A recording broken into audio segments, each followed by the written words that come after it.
Aqui é o que for ficar. Realmente, essa gente da cidade é muito estranha. Aqui.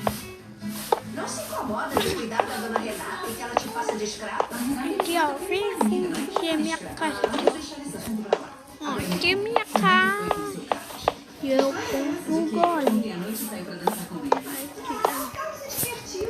casa de diamante. Interessado, senão eu não teria te convidado para dançar. Ai, não!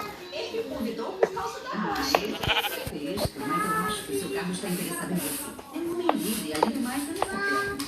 Deveria dar uma chance, Matheus. Não esqueça de uma vez o seu bonitão, que apesar das brigas, só tem olhos para a esposa dele, a Renata. Gente, eu já tô bem melhor. Eu tô um pouco dolorida, mas eu tô ótima. E devo a vocês dois, a você, Augusto, pelos primeiros socorros que prestou, e ao doutor Álvaro, que me deu a atenção médica que eu precisava. Não Muito fica obrigada. depois, De não. verdade, muito obrigada.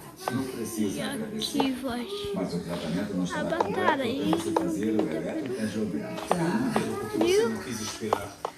O eletro só ia demorar meia hora. Agora não vai ter Estamos com que. pressa.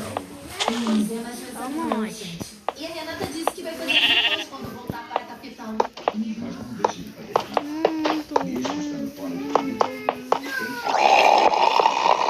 Tá legal, sim. Eu vou checar hoje. Pode agora. Ele está fora de perigo. mais alguns dias de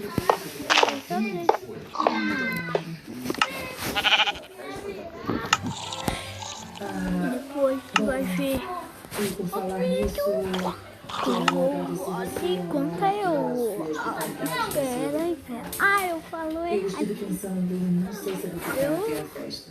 Não, Eu não, falo você vai ter que ficar.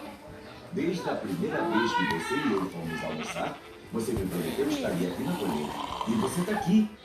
Agora será minha convidada de honra. Não pode me desprezar. Gente. Tem consciência do que isso tudo implica, Geraldo? Sim, mas eu não Pode tenho meu outra alternativa. vídeo. Tchau.